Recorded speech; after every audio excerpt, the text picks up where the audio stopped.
मौशी तज्जियाकार ने बिजली के बिलों में फौरी कमी का नुस्खा बता दिया। मौशी तज्जियाकार खाकान नजीब ने गर्मी में आए बिलों को किस्तवार वसूल करने की तजवीज दी है। खाकान नजीब ने साथ ही ये भी बताया कि बिलों में एक हिस्सा 18% GST का है। इसमें कमी के लिए आलमी मालियाती इदारे से दोबारा बातचीत की जाए। मौशी तज्जियाकार खाकान नजीब ने कहा है कि IMF के अलावा पाकिस्तान के पास दूसरा रास्ता नहीं था। जब तक कलीदी फैसले नहीं करेंगे महंगाई के मसले हल नहीं होंगे।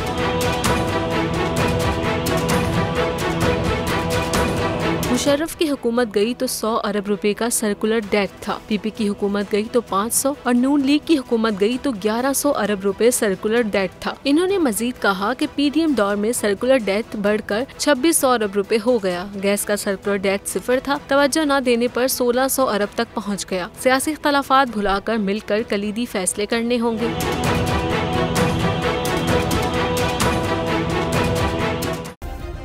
सब्सक्राइब करें और बेल दबाएं ताकि कोई खबर रह न जाए।